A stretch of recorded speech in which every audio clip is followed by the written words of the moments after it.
Hi there, Mikhail is here. You bought your first telescope. My congratulations. But you also need to know how to use your telescope. Therefore, if you are too lazy to read the instructions, then this video is for you. Now I will teach you how to use your telescope and what you should know during your first observations. I will show everything on the example of my Celestron Telescope 70, but this video is suitable for all models of telescopes. Let's start. So, you mounted your first telescope, but you have no idea how to use it. Before learning how to use the telescope, we have to understand which type of telescope you got. There are several types of telescopes: refractors, reflectors, and compound or catadioptric telescopes. But how to understand which type of telescope do you have? Well, you can see it in the instructions or on the manufacturer's website, but who needs it? Instead, look inside your telescope tube. If inside you see a lens, then you have a refractor. If inside you see this thing and a large mirror at the end of the tube, then you have a reflector. And if inside you see a lens and in the middle there is a circle, then you have a catadioptric telescope. All kinds of telescopes are great, but in the next video we will make detailed examination. Also, there are two main types of mounts: an azimuth mount and an equatorial mount. Also, some reflectors have Dobsonian mount. That is a variation of the azimuth mount. If you have equatorial mount, then to work properly, it should be aligned with Polaris, the North Star. But this is not necessary at your first observation. The instruction on how to align the equatorial mount I left in the description. Now we should find out two of its main characteristics. The first one is the aperture. Aperture is the diameter of its light gathering lens or mirror, often called the objective. The aperture's diameter, or just D, will be expressed either in millimeters or less commonly in inches. The larger the aperture, the more light the telescope can collect and the more objects you can see. In this picture you can clearly see it. The larger the telescope, the better. This guy is probably shocked by his telescope. The second characteristic is the objective's focal length.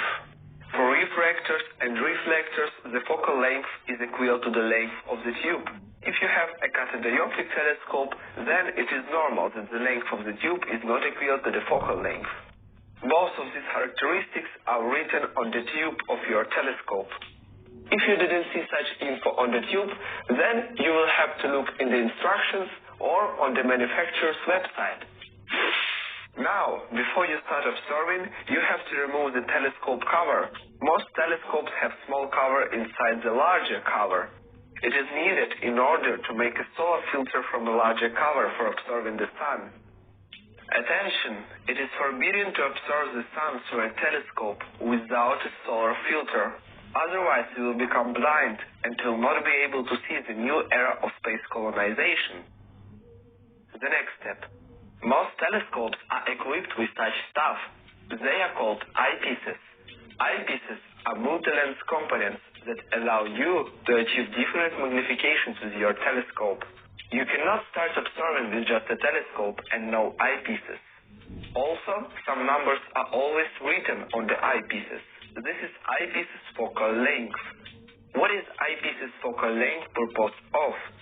With eyepieces focal length, you can calculate what magnification your telescope gives with this eyepiece. To do this, we need to divide the focal length of your telescope by the focal length of the eyepiece. For example, if a telescope has a focal length of 700 millimeters and you have a 10 millimeters eyepiece, then the magnification is 700 divided by 10, or 70 times. Such telescope will give a magnification of 70 times. You can change the magnification by switching eyepieces with different focal lengths. An important point: the maximum magnification that can be obtained on your telescope can be found by mentioned formula. For example, if your telescope has a 70 millimeters aperture, then we multiply by 2, and we get that the maximum magnification on this telescope is 140 times. If the magnification on this telescope is more than 140 times, then the image through the telescope will be of terrible quality.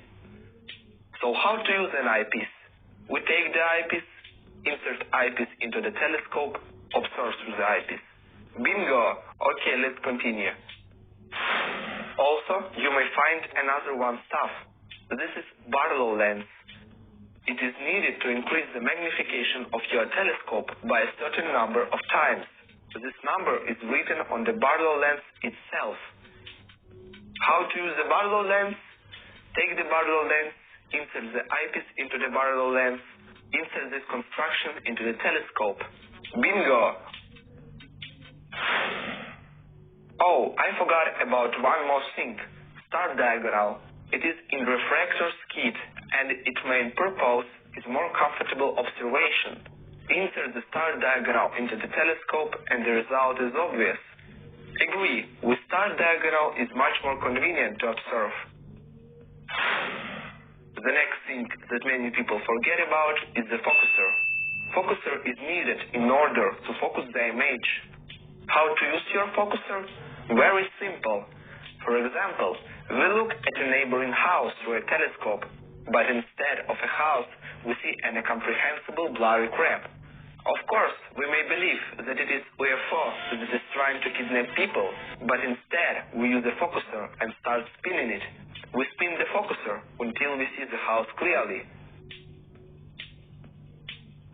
Now you know how to use your focuser, and let's continue.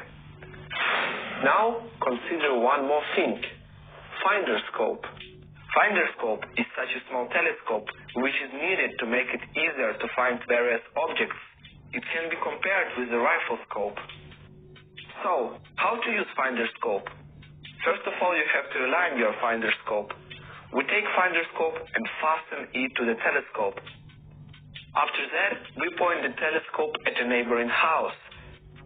The only thing you have to do is to set up the finder scope so the cross chairs are pointing to the same house as the telescope. To do this, we use these screws which we begin to twist until the image of the neighboring house is exactly in the center.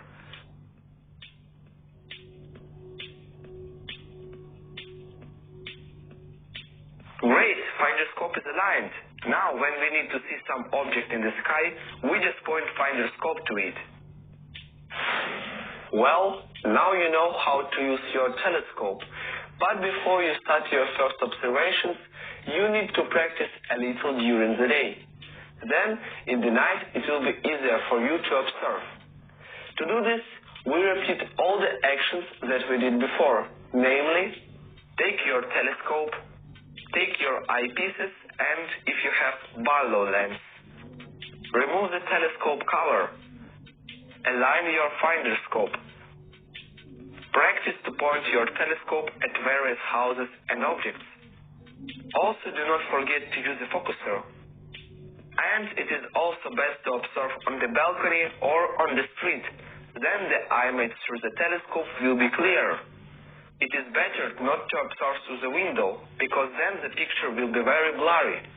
If there are no alternatives, then observe through an open window. Well, that's all you need to know for your first observations. And then, in the night, you can take your telescope and finally enjoy the beautiful views of space. By the way, what is the weather forecast for this night?